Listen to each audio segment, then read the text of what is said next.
Hello, I'm Brad Beauchamp, EV Product Segment Leader at Bluebird. On this episode of A Bird's Eye View, we're going to talk about off-grid charging. I have Scott Bradley with Pioneer Mobility with me here today. Hi, Scott. He's the Director of Sales and Strategic Partnerships. Thank you for having me here today.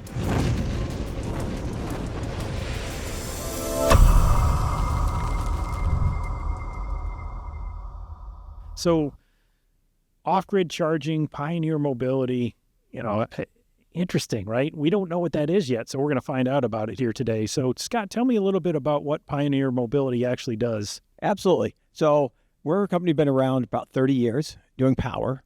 In the last 3 years, realized that there was the need for what we call off-grid charging. So this means that what we do is basically take electric vehicle chargers, put them on a trailer, put a propane generator there, and attach propane to it too. And then we do a lot of telematics and other information to grab it. But basically the idea is that you want to be able to charge when you don't have the grid accessible. Okay, and obviously we've had several examples of some natural disasters in various parts of the country where that would apply, correct? Oh, absolutely. It's regrettable, but once you're electrified, you've got to look at those things. Yeah. Blackouts, brownouts. So on our side, obviously at Bluebird, we build big electric school buses, right? We've got over 2,000 of them out on the roads here in the United States, running around in 41 states, serving districts, rural, suburban, urban. Would your Pioneer Mobility equipment be able to charge my school bus? We would. We would be able to. In fact, we'd be able to charge many of your electric school buses. So there are really three ways or three reasons why people need off-grid charging. So the first is just delaying infrastructure. Right? People are moving fast. Maybe they forgot to call the electric company. They did it just a little too late. Maybe the Bluebird school buses are arriving early.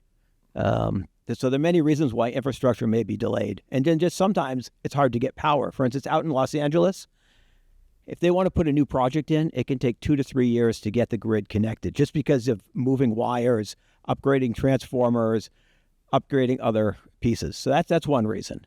The other is if the buses are going to very rural locations where they just might not have access to the amount of power needed to charge the electric buses. So in this case, the off-grid is its own little microgrid, little portable microgrid. Now with that, also being rural, another part is off of leased land. So there are many bus contractors, all right? They've got a contract, they've got a lease on the land. They're not going to put in permanent infrastructure. So they want something that is temporary, something either they might buy and then move to another site, or something they might lease as well. They might lease that off-grid charging until they move elsewhere. And the last is then what you first alluded to, right? Natural disasters, blackouts, brownouts, resiliency. So in that case, we're connected up through an automatic transfer switch. So if power goes down, we come up and we can then charge those electric buses.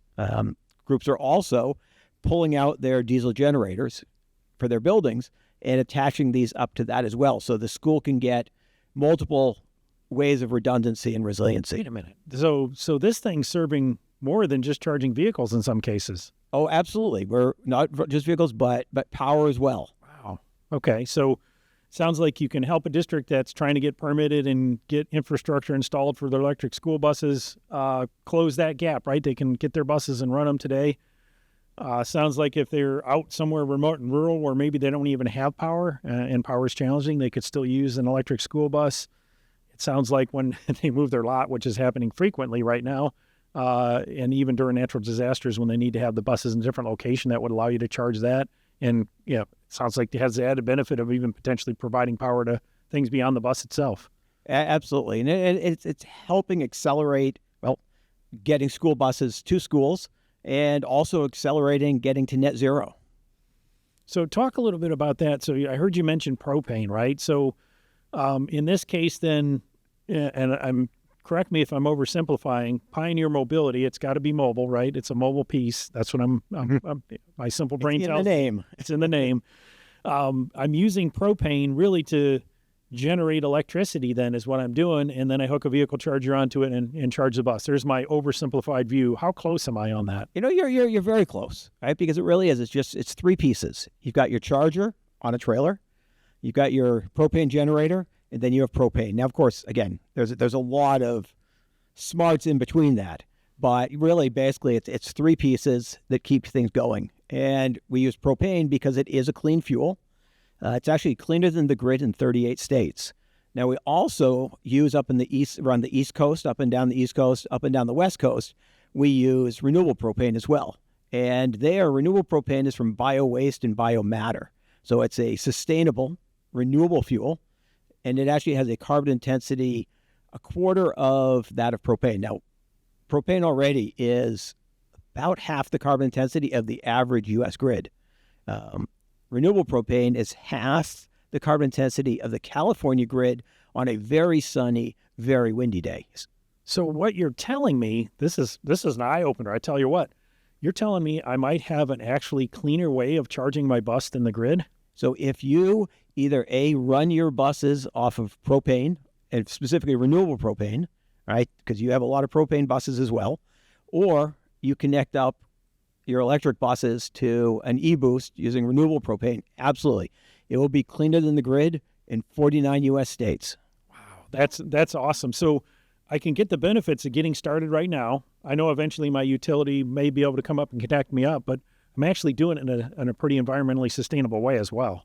It's very clean. In fact, we talk to people about not waiting and do basically carbon cliff diving. And that's where basically they wait until the infrastructure is all ready, let's say 3 years, then they implement, and they're basically, doing diesel in between, right? Instead, they start to move in that electrification journey or through renewable propane and get to net zero much faster.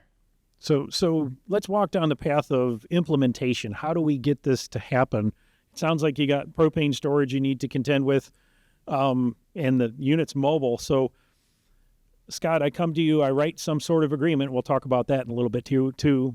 And you bring a unit in. How does that work? What do they need? What does the school district need to move the unit around if they need to? Do you set it up? Walk me through how this actually gets set up and running. Right. So typically, once an agreement is in place, it takes somewhere between 3 months and 6 months, depending on how many units, and is it our standard unit, or is it something that they've heavily customized?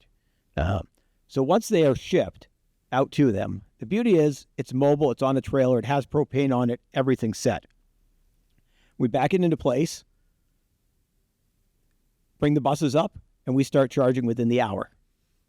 So backing into place, are we talking about a big 18-wheeler backing into place? What size are we talking about for a unit like this? Right. So we have the Mini, which is on an 18-foot trailer, and then we have the Max, which is in a 40-foot trailer, and it's everything in between. Right? Just as there are many different size school buses, there are also many different sizes, whether it's one charger, 8 chargers. It could be 30 kilowatts of power because they're just doing initial piloting of some electric school buses. Or it could be something with 240 kilowatts of power, or some locations where we're actually doing a 4 megawatt system. 4 megawatt. 4 megawatt system, and that's a lot of Bluebird buses. Yeah. So anything in between. The reality is when you're talking about very big 4 megawatt, that'll be a couple days because you're actually bringing in several different units and actually connecting it up to an external propane tank. Right? So we have propane on board, makes it very mobile.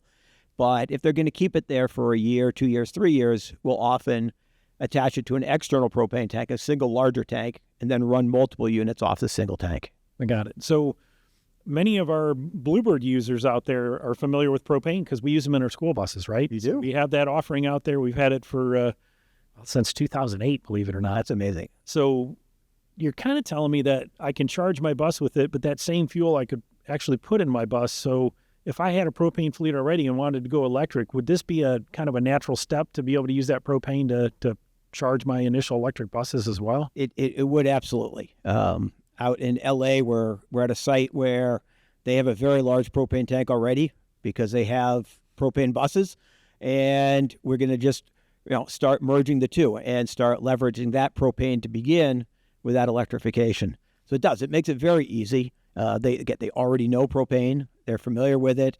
They already have a propane marketer who comes and provides it on a regular basis. So it makes it very easy to make that journey. So they can actually then write a contract with their propane provider that would provide it to both, right? To power their school buses as well as power this Pioneer Mobility unit to be able to charge their electric buses. That's pretty sweet. Their propane marketers will be very happy. The next part is, okay, so you brought this thing in, they're able to use propane to run it. It's the same propane we use in our barbecue grill, right? So it's nothing different about that. Propane's very stable, very good in storms, right? Because it's actually in a vessel. It can actually be tied down and it floats and doesn't get contaminated. Right. Talk to me a little bit about permitting of these units. How does that go? What is that different everywhere you go? What does it look like? Right. So permitting is different everywhere in the country. And the reality is what we look at most is where is it most strict and stringent. So that's California, CARB, California Air Resources Board. Now they're very good because they want to make things go net neutral. Right. So they're very good about supporting propane. So what we do with these units, they're mobile. And we get what we call a permit. It goes through CARB. All of the generators we use are already CARB certified. It's just, though, allowing them to know that very specific units are going out to California and will be used. So that way, on these systems, we do a lot of monitoring that's required. How long is it used? How much propane is used? How much power generation is created with these systems? So that permit itself is actually relatively easy. You're talking about 6 weeks, and from a permitting world, that's nothing. That's very quick. Yeah. That's quick and easy. Now we also work with the local air quality management boards, the AQMDs. MDs. Yep. And it's important for them again. Also, they care about things like making sure that it's low noise. Right. So we have systems that are low noise and ultra low noise, depending on where it's located. But all those things, again, are what we'll call straightforward from a permitting perspective. Propane is, again, an already known entity out there. So the propane marketer takes care of all that. So on the bus side, for the electric bus, we're typically using AC and DC fast charge. AC charging still is the majority of the school buses that are out there. But DC fast charge, usually up to that 30 kilowatt range. So 10 to 30 kilowatts is usually what we're putting on for a charger. Are you able to have both AC level 2 chargers as well as DC fast chargers with these units? We are. Yes, so we do. For instance, sometimes we'll do just a lot of level 2s because in this case, like school buses, typically the dwell time is overnight. So it's okay to do a level 2. You charge it and you take that 8-10 hour dwell time. So you maximize how much charging is done on any unit. We also do DC fast charging. Now, if you want a megawatt charger, we could do it, right? It's not something you're going to do with vehicles nowadays, right? But we know there's the need out there, right, for sure, yes. But at a lot of the conferences, and I hear from school bus drivers that talk about midday, right, where they come back, they want to do opportunity charging. Maybe they're going to go and there's a field trip in the afternoon. So there, in that case, we'll also do some DC fast chargers, maybe 40, 60 kilowatts to be able to do a fast charge midday. So you get interested in the actual concept, right? Hey, I'm going to use propane because I need it for this application. It could be because I'm waiting on utility. Could be because I got a lot that I got to move these buses to.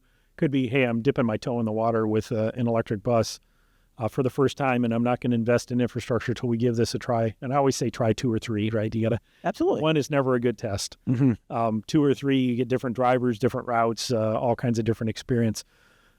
What ways can I get one of these things? Is this like I straight out have to capital purchase? Are there grants and grant funding? Are you able to lease these units? What does that look like? Right. So they're very easy to get. Well, give us a call and we'll get you one. I'm sure you will.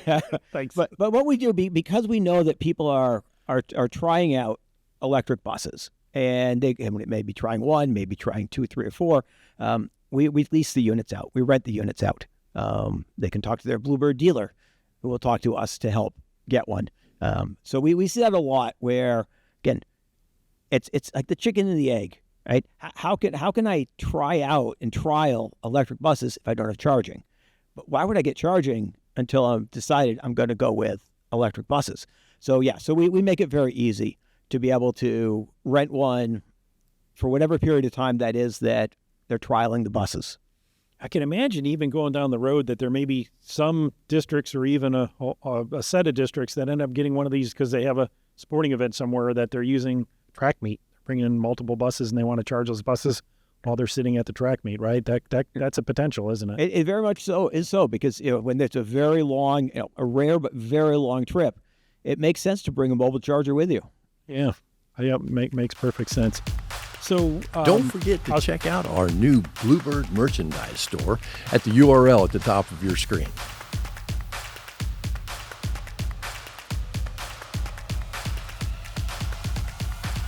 So how's business?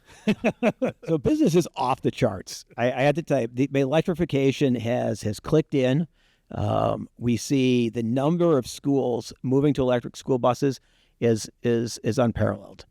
I was at an event at a drag strip not long ago. Sounds like fun. Oh, it is fun. It is drag racing school buses. We were only EV school buses, I'm sure. It was all electric. There you go. And we were doing some quarter-mile, half-mile testing on electric school buses, electric police cars, electric trucks. But the woman who was driving the electric school bus has been a driver for 30 years. And she started driving electrics about 6 months ago. Now, this woman was a driver, but she was the best salesperson I ever met. She is all in. No, she tells me that with the electric school buses, the kids, of course, it's quieter, so the kids are quieter. They get to school, their grades actually go up. Their grades go up because they are calm when they get to school. She's actually been able to build relationships with the students because she can now talk to them. That's awesome. So all those side benefits that you really don't think about unless you're really have that experience. And you're right, the drivers that we have for the buses we've deployed, because we're going on 7, almost 8 years now of deployments. Initially, everybody's kind of like, yeah, I'm not sure, especially a driver like that's been around for 30 years. And then they get in and they drive for a while. And if that bus has to have maintenance work or some warranty work done to it, they don't want to give it up. They don't. They love it. It's a benefit to the driver. It's a benefit to the kids.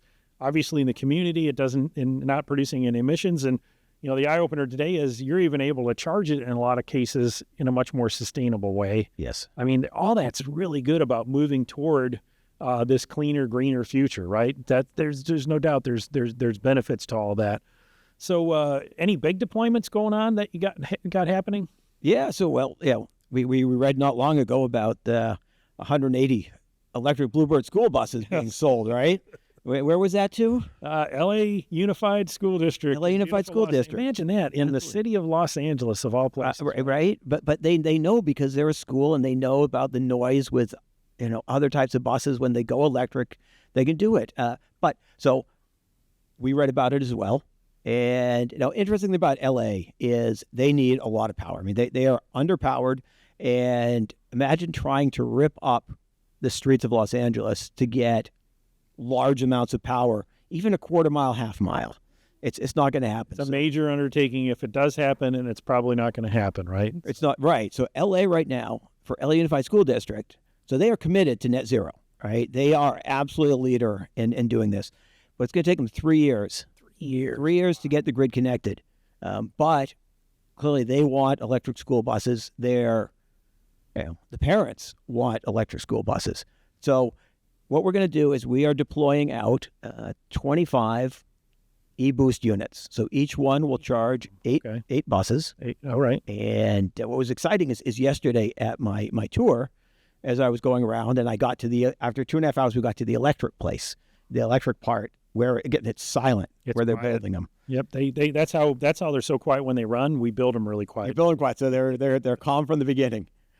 But there, I was asking, are there any LA Unified School District buses? Because I know they've already started to be deployed, but with 180, you will find some here. You'll find some around. So he showed me one of them that was being built and being charged. It was a LA Unified School District bus. So very exciting for me. Yeah. Very exciting. But so we're deploying 25 of them. What we'll do is you'll have basically 4 rows of buses, and in between them being backed up, we will have 25 e-boost units charging them. Now, what's interesting is you talk about 180 electric school buses. That's a lot of power that's going to use. That is, yeah. And we're looking at probably about 150 kilowatt hours per night per bus, plus or minus.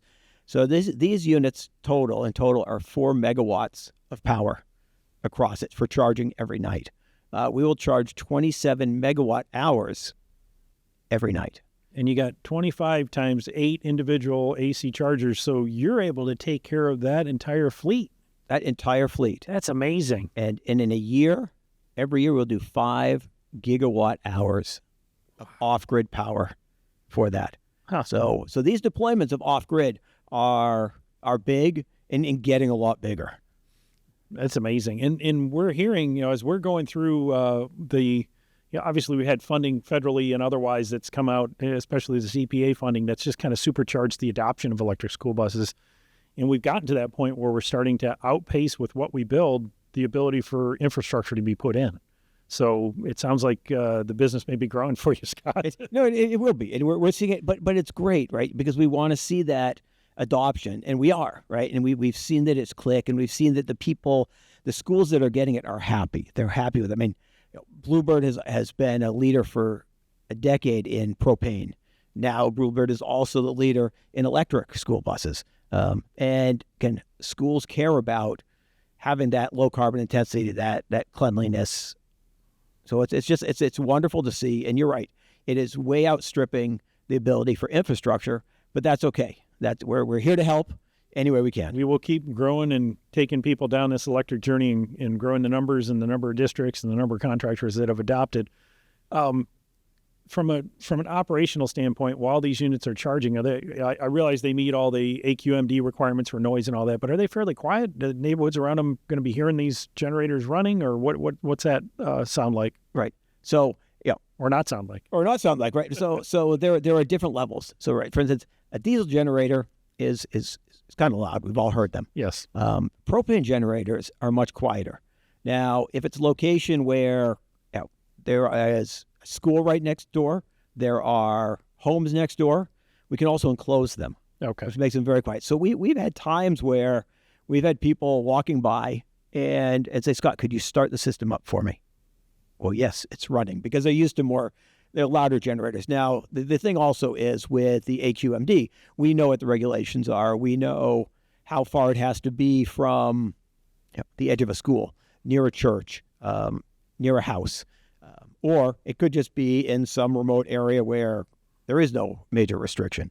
But all of that we look at and know how to keep those systems quiet so that the locals are happy as well. Awesome. So I'm thinking with the capital investment to get and pay for the utilities to bring power to whatever district yard you have to bring it to, putting chargers in, running those chargers, maintaining those chargers on a per kilowatt basis, the price for having one of these units probably isn't that different on a kilowatt basis, considering all that other work that has to be done to, they may still be doing it anyway, but this may have them a way to do it in a more cost-effective manner. Right. So they still cost competitive with an infrastructure project by having some portable power. It is. You have to look at each situation in its specifics. But yeah, so from an OpEx perspective, creating power with propane operationally is going to be about the same cost per kilowatt that you're getting off the grid.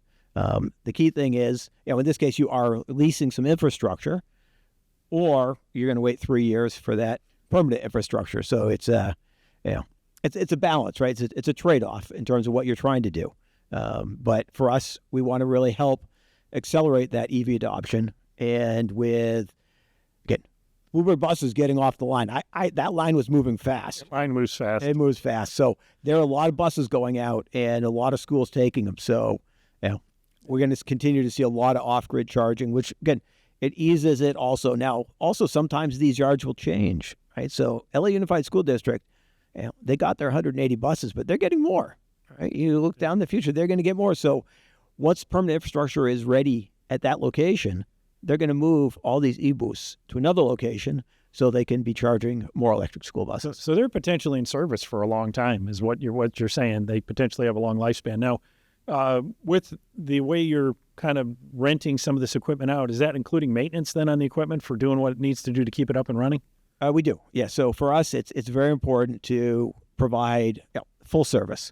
And we've actually been doing maintenance for generators for 30 years. So we know a lot about that. Now, each system is monitored in real time. So we monitor everything 24/7. the charger up-down status, the generator when it needs servicing, the propane when it gets low, we can automatically ping the local propane marketer to come refill it. So we're monitoring everything. So we know, so at our office, we have a large dashboard, all right? It's got all of U.S. and Canada, and it shows all of our units on it. And we can see listed down, red and green, right? Red and green. War room then, huh? It is a war room. See what's going on. Absolutely, right? Are the chargers running? Is the generator good? What do we need for propane? All that's ready so we can do it. So we'll service it. So from a customer perspective, we want the off-grid charging to be the exact same experience as if it were permanent infrastructure. So what happens at night is the first school bus driver arrives. They plug in their bus, and they press start on the eBoost. They then let their charging go as it does. The next 7 buses come, so now there are 8 buses running. They've gone home. And let's say after 4, 5, 6, 7 hours, the final bus stops charging. We know that, and the system automatically turns off. Oh, wonderful. So they come in the morning, disconnect. They don't have to think about it. One less thing to think about. Absolutely. For them. Yeah. So it's just the way they normally charge, but they get it 3 years earlier. That's a good thing. As people are either starting their electrification journey or maybe they're on it and they want to expand, this sounds like an easy way on the infrastructure side for them to actually be able to get that done. Scott, is there anything I missed on this? Is there anything we didn't touch on that's really on your mind as it relates to Pioneer Mobility and how these propane-powered chargers help EV school bus adopters? Actually makes their life easier, right? It does make it easier. No. So, I'll tell you, the biggest thing is just letting people know about the availability, right? So oftentimes, if they talk to the utility company too late, that means they're calling us really late. Now, I've had times where the buses have arrived, and the dealer says, "Scott, we got 5 buses that have arrived, and we need power," right? So I just say, letting schools know about these existing, right? Because that way also, if they've been thinking, it's going to take me a year or 2 to get power, don't worry about that. They can move today.